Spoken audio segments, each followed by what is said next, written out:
Olá, estamos iniciando mais uma edição do programa Consultório Médico na TV. É muito comum vermos pessoas que apresentam veias bastante salientes e com características quebradiças. São as varizes.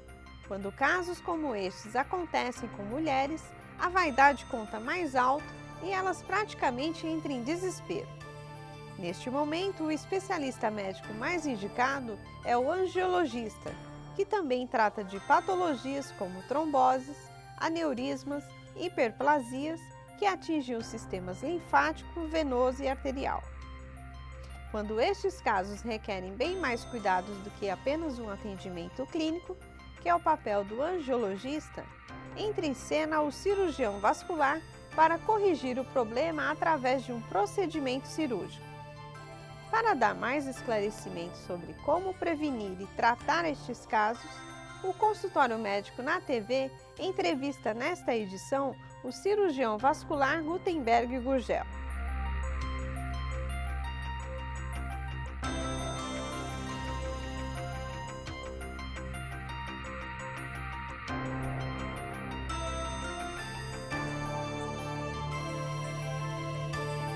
Antes, acompanhe uma matéria que mostra o trabalho do angiologista e do cirurgião vascular. A angiologia e a cirurgia vascular são a mesma coisa? Não. Até o ano de 2006, essas duas especialidades da medicina eram tidas como uma só. Porém, a necessidade de maior especialização em cada área fez com que elas fossem separadas. Diante desse cenário, muita gente ainda confunde o que o angiologista e o cirurgião vascular fazem. Vamos apresentar um pouco das diferenças entre as duas. O angiologista é o profissional da medicina que trata do estudo clínico das doenças que são relacionadas com o sistema circulatório. Essas doenças são localizadas nas veias e nas artérias do corpo humano. Varizes, tromboses e arteriosclerose são algumas doenças que o angiologista trata. Para se tornar angiologista, o profissional deve antes se formar em medicina.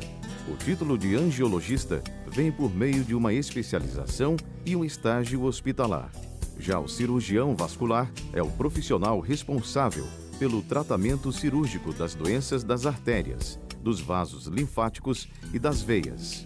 Cabe ao cirurgião vascular atuar no diagnóstico, estudo e tratamento cirúrgico das doenças dos vasos sanguíneos.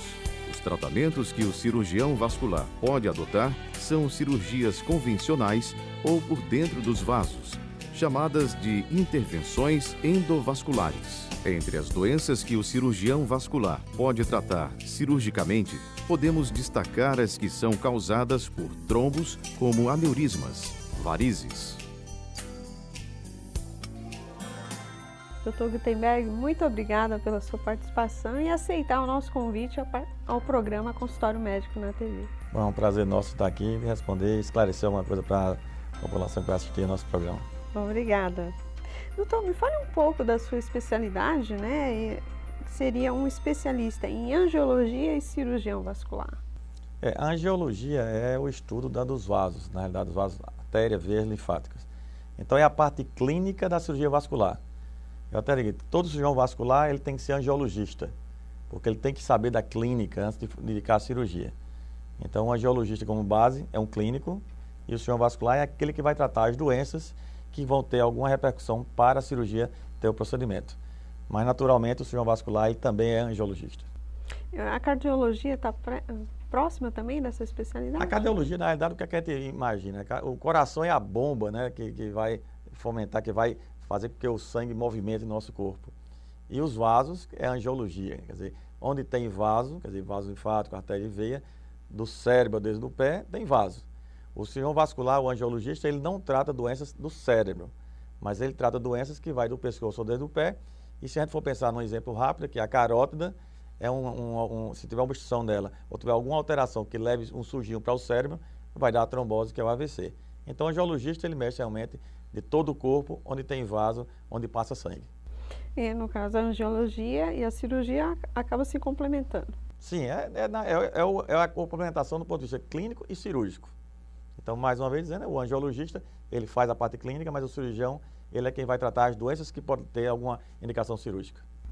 Doutor, em que momento o tratamento clínico das doenças se acometem nos vasos sanguíneos e se faz necessário? Na realidade, isso é uma pergunta muito abrangente, mas eu vou tentar simplificá-la. Quando a criança nasce, se nasce com um sinalzinho vermelho, ele tem uma doença que pode ser chamada de hemangioma, que é uma alteração de vasos embrionários, vasos que deviam desaparecer quando a formação da criança, e o angiologista trata disso. Um pouquinho mais velho, na adolescência, começa a aparecer as varizes, o angiologista ou o cirurgião vascular também trata disso. Um pouquinho mais velho, com entre os 40, 50 anos, 60 anos mais ou menos, as placas de gordura, como a aterosclerose, podem começar a aparecer e a angiologia também trata disso.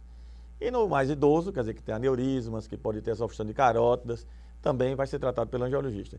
Então a angiologia ou a cirurgia vascular é muito ampla, a gente consegue tratar pessoas, criancinhas, recém-nascido mesmo, até uma pessoa de 100 anos de idade, porque ela tem uma abrangência enorme em termos de atuação. É claro, sempre no foco dos vasos, que é a artéria, veia e linfático. E dentro dessa escala, né, na sua clínica, o que é mais comum? A doença mais que a gente chama prevalente, a doença mais comum da vascular é as varizes. Então, é claro, a gente tem um patamar de 80% da população feminina, pelo menos entre 40% e 50%, tem alguma alteração de vascular, ou variz, alguma alteração dessa. Então, sem dúvida, é uma doença muito prevalente. A gente sabe que ela é muito mais prevalente na mulher do que no homem, mas o homem também tem varizes. E quando o homem aparece, é muito interessante, que quando chega no consultório o homem para falar de varizes, muito pouco eles deixam de ter indicação cirúrgica. Na realidade, eles já vêm para a cirurgia, porque eles só se tratam num estágio mais adiantado e não como uma mulher que se previne. E quais os sintomas, no caso do homem, né, que já chega nesse patamar? O homem, normalmente, quando ele vem com muitas dores nas pernas, vem sentindo cansaço, peso nas pernas. Isso também está relativo também, às vezes, ao trabalho, à carga de peso que faz. Então, pessoas que passam muito tempo em pé, então tem mais propensão a ter varizes. Né, trabalho. O trabalho mais em pé, o que a gente chama ortostase, né, ficar em pé muito tempo. Então, isso vai levar, sem dúvida, ao aparecimento das varizes. Nas mulheres, tem uma influência muito grande na hormonal. Então, o uso de anticoncepcional bem precoce, isso pode interferir. Gestação vai interferir, obesidade.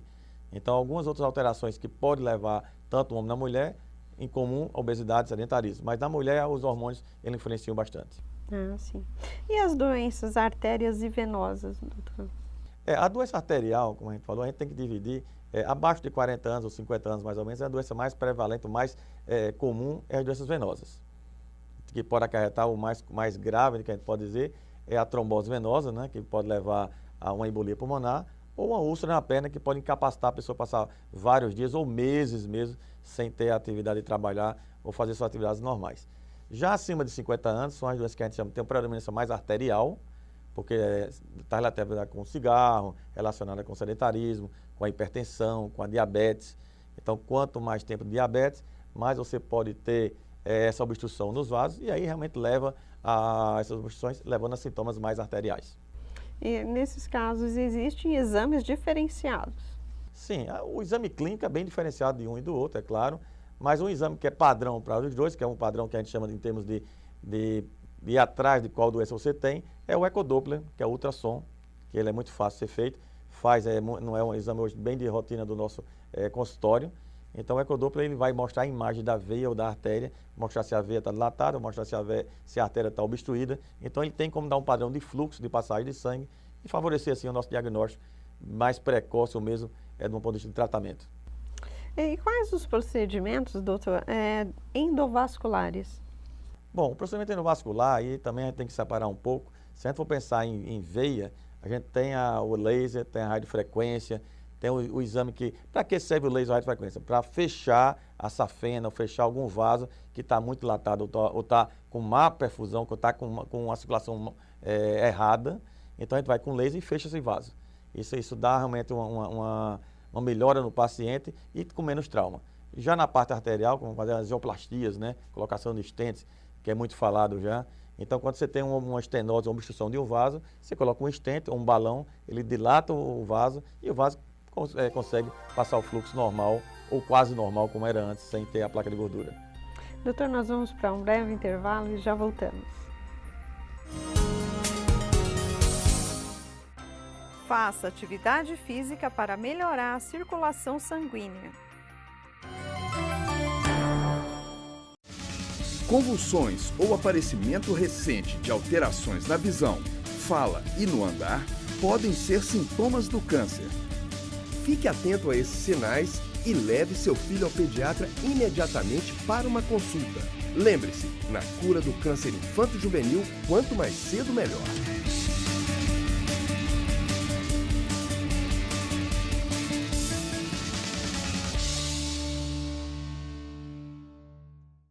Em menos de 12 horas, perdi minha filha para a dengue.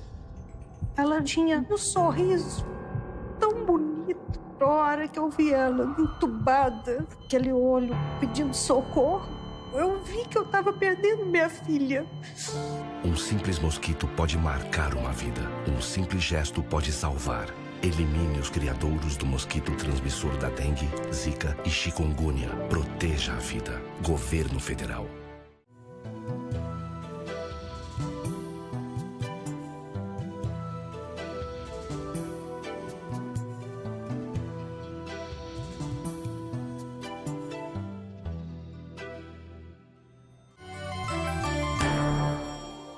Estamos de volta com o segundo bloco do programa Consultório Médico na TV, que entrevista o cirurgião vascular Gutenberg Gurgel. Doutor Gutenberg, qual a diferença entre cardiovascular e angiovascular? Bom, quando você fala em cardiovascular, são as doenças que estão inseridas particularmente na parte do coração e um pouco na aorta torácica. Então, normalmente o cirurgião cardiovascular é aquele cirurgião que ele mexe com a aorta e com o coração. A angiologia, ou a angiologia vascular, é que mexe com todos os vasos, menos o coração.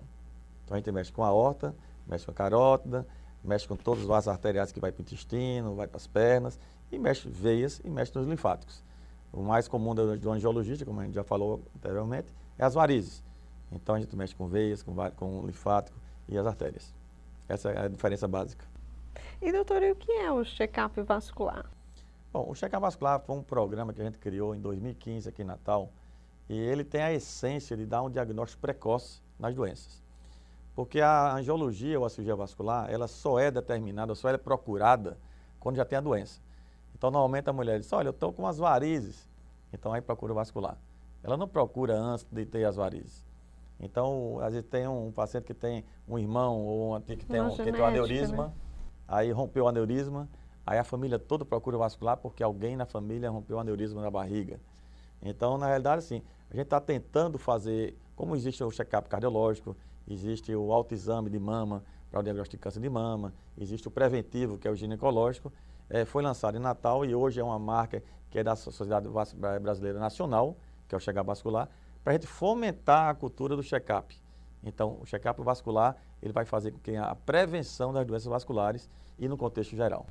Isso vai ser um programa que vai entrar no SUS também? Sim, isso é um programa que já existe, porque na realidade quando a gente fala um programa que existe, é porque ninguém nunca procurou esse determinado programa. O SUS ele tem todos os critérios, todas as determinações que possa fazer um check-up vascular. Então, como é que começa o check-up vascular? Com o exame clínico. Um angiologista, o cirurgião vascular, ele vai fazer o exame do paciente, quer dizer, antes não é o paciente, na realidade é uma pessoa, né? Vamos dizer que não tem doença nenhuma. Ele tem, vou dar um exemplo aqui prático, a mãe tem varizes e há um adolescente de 17, 18 anos que não tem varizes, vem ao consultório do médico para saber como se prevenir para não ter varizes igual a da mãe. Ou tem um paciente que o pai fuma muito e que é obeso, sedentário, e ele está lá com seus 40 anos de idade, é esportista, atleta, e ele vem ao cirurgião vascular para saber que não vai ficar igual ao pai, com a obstrução nas artérias, com obstrução na barriga ou com aneurisma. Então, na verdade, é realmente um programa de prevenção, não é para dar o diagnóstico da doença, apesar que numa fase inicial a gente tem certeza que vai pegar muita gente achando que não é doente e que tem a doença, mas que não está ainda sendo visível. Então, esse programa ele pode ser feito em qualquer lugar, tanto no SUS como na parte privada, nos consultórios privados, mas é uma ferramenta importantíssima para a população. Você faz um check-up cardiológico já há vários anos, então você mexe com a bomba. E por que não mexer nos canos? Por que só mexer na bomba que vai, de fato, fazer circular o sangue? Mas em um lugar onde circula o sangue, ninguém vê. E ninguém vai atrás para fazer o check-up. Então é isso que a gente quer, realmente dar uma visibilidade para do ponto de vista da especialidade, que é uma especialidade muito importante, como eu disse, a gente consegue ter a ação do pescoço ao dedo do pé e, de fato, uma prevenção é melhor do que o tratamento. Aqui no Rio Grande do Norte, essa campanha tem algum mês específico, doutor? A gente fez, na realidade, já duas etapas, no mês de agosto de 2015, no mês de agosto de 2016. Esse ano 2017, na realidade, a gente vai culminar com o Congresso Brasileiro aqui em Natal. Então, o check-up vascular vai ser feito na semana do Congresso. No sábado, o Congresso começa dia 9 e dia 13, mas no dia 7 de outubro vai ter o check-up vascular. Provavelmente vai ser num shopping aqui da cidade, eu não vou dizer o nome ainda, porque ainda não está confirmado ainda, para não dizer errado. Mas vamos ter sim o check-up vascular e, sem dúvida, vai ser um dia de prevenção e divulgação da especialidade e como se fazer a prevenção. E que bom, já damos abertura para esse processo acontecer, né? Sim, vai ser eu acho que é sempre importante para a população fazer a prevenção. O governo ele gasta muito com o tratamento, mas se ele gastasse um pouquinho mais com a prevenção, talvez esse muito que ele gasta com o tratamento diminuiria bastante. Com certeza. Então é isso que a gente vai tentar no futuro. É claro, isso é uma mudança de cultura. Se faz muito ginecologista, se vai muito ao cardiologista, mas se vai muito pouco ao vascular para prevenção. E é isso que a gente quer daqui a uns 10, talvez 15 anos, essa cultura esteja fomentada, implantada na sociedade. Que bom. Doutor, e quais os procedimentos endovasculares? Bom, aí a gente vamos particularizar assim. Se a gente for pensar na carótida, que é uma cirurgia que a gente retira uma placa de gordura a nível do pescoço, que pode dar trombose cerebral ou AVC. Então, hoje a gente tem essas duas técnicas. A gente tem a técnica que abre o pescoço e tira essa placazinha a nível do vaso. Ou você não precisa abrir, você vai com a punçãozinha a nível da virilha até o pescoço, com um catéter, e a gente coloca lá um stent, através com um balão também, a gente dilata o vaso e coloca o stent, e esse stent vai fazer com que o fluxo volte ao normal. Então, isso quer dizer, uma técnica endovascular para a angioplastia de carótida. Já se a gente for pensar num outro aporte, no aneurisma, o que é aneurisma? É a dilatação de um vaso permanentemente e que esse vaso ele pode romper. Então, existe o aneurisma mais comum, que a gente conhece, que a população até leiga, quando fala em aneurisma, pensa logo o quê? Aneurisma cerebral. Esse é o mais comum. E o segundo mais comum é o aneurisma da barriga, o aneurisma da aorta abdominal. Então, esse se romper, realmente a grande maioria não chega nem no hospital vivo, e dos que chegam no hospital, metade morrem por causa do atendimento que não consegue resolver amplamente. Então, a melhor técnica é a prevenção de não deixar esse aneurisma romper.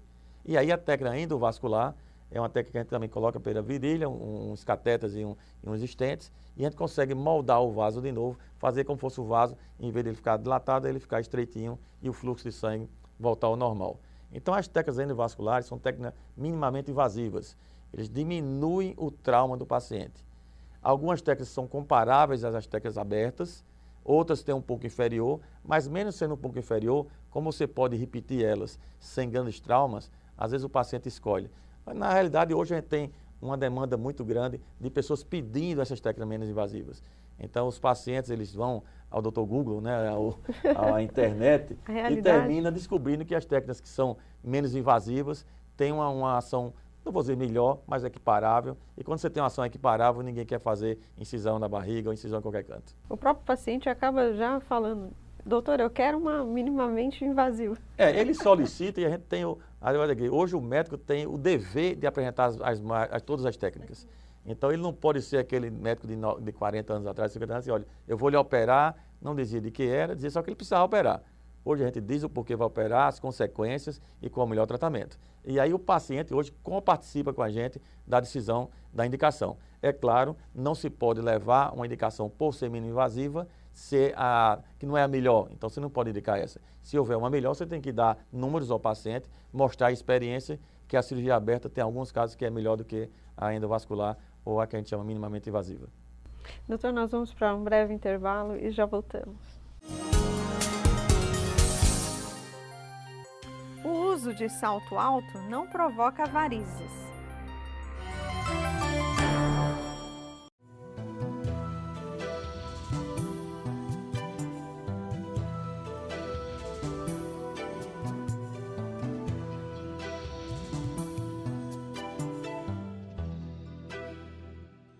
A leucemia é um tipo de câncer que pode atingir crianças e adolescentes. Fique atento aos sinais e sintomas. Palidez repentina, manchas roxas pelo corpo e dores persistentes nos ossos podem ser sinais de leucemia. Procure um pediatra e tire suas dúvidas.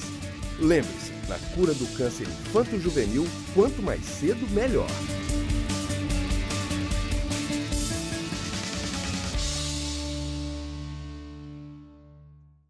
Amamentando, eu ajudo a construir um futuro e um planeta melhor. Para você e todos os bebês, pois o leite da mamãe tem todos os nutrientes e água que você precisa até os 6 meses. E até os 2 anos ou mais, protege contra várias doenças. Está sempre quentinho e prontinho. Vai direto do meu peito para a sua barriguinha. A amamentação faz bem para o seu filho, para você e para o planeta. Sociedade Brasileira de Pediatria, Governo Federal. Estamos de volta com o terceiro bloco do programa Consultório Médico na TV, que entrevista o cirurgião vascular Gutenberg Gurgel. Com o avanço tecnológico que nós temos no tratamento de varizes, o uso da realidade aumentada é uma tecnologia? Sim, a realidade aumentada, na realidade, é uma luz que se usa para penetrar na pele e a gente consegue ver os vasos por debaixo da pele. Então, na realidade, é sem dúvida uma tecnologia bastante avançada. Isso a gente pode dizer, o início dessa ação de ver o vaso por baixo da pele chamava fleboscópio. Era um rudimentarzinho, mas a gente conseguia ver muito bem os vasos mais escuros.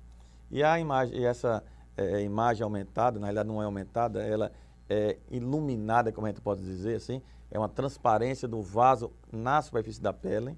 E isso favorece o quê? Você dá um diagnóstico de veias que estão nutrindo os vasos fininhos. Então, às vezes você vê como se fossem umas aranhas vasculares a nível da pele. E quando você bota que a gente tem um nome comercial que chama-se Venvil, que é exatamente essa transluminação, você vai conseguir ver a veia que está nutrindo esses vasinhos finos. Então, é muito comum, vou dizer, alguns anos atrás, fazia um tratamento de aplicação e o paciente, doutor, voltou a mesma veia. E, na realidade, até que voltava a mesma veia, porque não estava sendo tratada a veia nutrícia, quer dizer, a veia que a gente chama troncular dos vasos finos. Então, hoje, para se fazer um tratamento mais adequado, não é que não possa fazer sem ela, mas com essa tecnologia você consegue avançar e você consegue ter uns resultados melhores ou com mais eficácia. Então, sem dúvida, a tecnologia hoje das varizes é muito. O cirurgião vascular, um angiologista, hoje para ele investir no consultório dele, tem que ter muito material. Então, a gente tem laser, radiofrequência, essas próprias transluminação. Então, de fato, no exame, essa imagem é fundamental para a pesquisa de alguns vasos. As varizes, doutor, assim, as pessoas, elas têm uma genética, que elas às vezes acabam recebendo de família, né? E também tem aquela causada por esforço. Então, qual é o tratamento? Qual é o melhor tratamento e a prevenção para as varizes? As varizes, de fato, 80% é genética. Então, você vê que tem uma parcela muito grande da população que é a tendência familiar.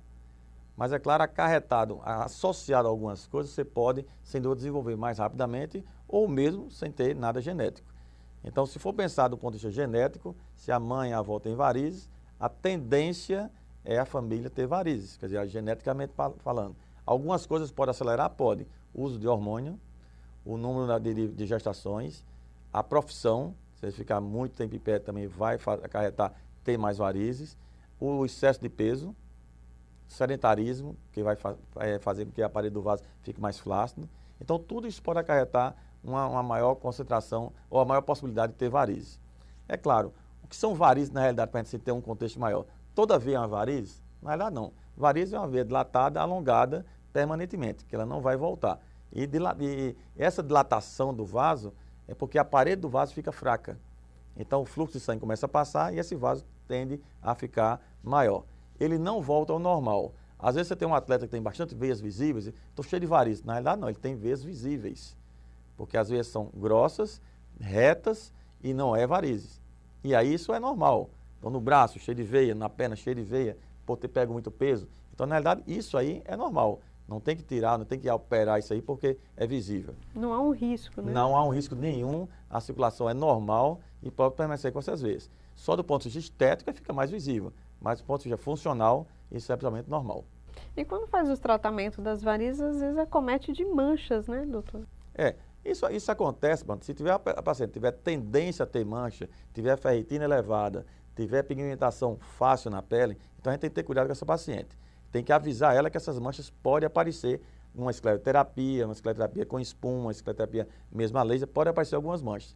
Normalmente essas manchas desaparecem. Existem produtos dermatológicos que a gente consegue passar e tirar a maioria dessas manchas. Hoje, dificilmente você tem uma mancha permanente do ponto de vista de tratamento, porque ela, com o passar do tempo, vai desaparecer. Se a gente pensar uma troca da pele nossa, em 28 dias acontece, quer dizer, você consegue renovar a pele em 28 dias. Então, quando você bota produtos, você acelera essa troca e a tendência dela é melhorar. Então, dificilmente você tem uma mancha permanente, um ou outro paciente pode ter, mas é muito raro ficar permanentemente com a mancha do tratamento. E quais os avanços tecnológicos, né, que dentro da sua especialidade, da angiologia, do tratamento, né, das varizes, o que tem trazido hoje para o Brasil, né, aqui? O que a gente tem hoje em termos de mais atual? A gente tem, quando você tem uma doença da safena, quer dizer, a safena está insuficiente ou incompetente, que ela está com fluxo errado, a safena é uma das vezes que tem na perna, que ela inicia-se no pé e ela termina na virilha. A safena é muito falada porque ela é utilizada para usar no coração, para a ponte safena do coração, a bem, quer dizer, mais conhecida, né, ponte safena. Na realidade, não é a veia do coração, é a veia que pode ser retirada da perna ou da coxa e colocada em algum outro canto para substituir uma artéria que está obstruída. Então, por isso se chama ponte safena, que pode ser feito no intestino, pode ser feito no braço, pode ser feito na perna. Então, ponte safena pode ser feito em qualquer lugar do corpo quando necessita fazer essa ponte em termos de uma obstrução das artérias. Mas na varizes, quando ela está insuficiente, ela não serve para a perna porque ela está dando uma má circulação. Então, dos tratamentos é retirar a safena, tradicionalmente é um corte na virilha, um corte lá no tornozelo e retira a perna. Mas, quando você tem um tratamento minimamente invasivo, a gente tem o laser, ou tem radiofrequência, tecnologia para fazer o uso, para fechar a safena sem precisar retirá-la. Então, a gente seca a safena. Usa o ultrassom intraoperatório, quer dizer, o ultrassom que você faz o diagnóstico, que é o ecodoppler. A gente usa também dentro, na cirurgia, para acompanhar todo esse tratamento. Tem a própria transluminação, que você vai ver as veias no procedimento cirúrgico ou mesmo de aplicação. E tem o laser, que a gente chama de laser transdérmico, que é um laser que tira esses vasinhos fininhos do rosto, do nariz, do mento. Então, a gente consegue fazer uma secagem desses vasinhos sem precisar mais daquela agulhinha tradicional. Mas, é claro, hoje a gente tem um portfólio imenso de tratamento das varizes, que a tecnologia veio acoplar para somar, para, de fato, fazer um tratamento melhor nas varizes. Doutor Gutenberg, agora, assim, quais são as expectativas agora para o congresso, né, que vai ter aqui em Natal, no Rio Grande do Norte? É o Congresso Brasileiro, né, que vai ser sediado aqui e vai proporcionar o que aos especialistas da angiologia? Bom, primeira coisa é uma reunião da maioria dos vasculares no Brasil todo, vai ser de 9 a 13 de outubro, sempre com novas tecnologias vindo de fora do país e mesmo aqui no Brasil, novas tecnologias são criadas para poder mostrar. A gente tem muitos colegas que fazem doutorado em pesquisa, então nesse congresso a gente vai fazer a demonstração do que eles tiveram de novidades durante esses 2 anos. Esse congresso é realizado de 2 em 2 anos e ele, de fato, sempre tem novidades. Vamos ter mais de 2.000 participantes congressistas. É claro, o movimento que vai ter na cidade vai ser muito grande. Como eu já disse, a gente vai ter que fazer o check-up vascular e é claro que é sempre bom receber todos aqui do Brasil todo em Natal. Dr. Gutenberg, muito obrigada por participar do nosso programa Consultório Médico na TV. Muito obrigado. E estamos encerrando mais uma edição do programa Consultório Médico na TV, prometendo voltar no próximo sábado ao meio-dia com mais uma edição inédita. Compartilhe e curta nossas redes sociais e acesse nosso canal no YouTube. Até a próxima semana!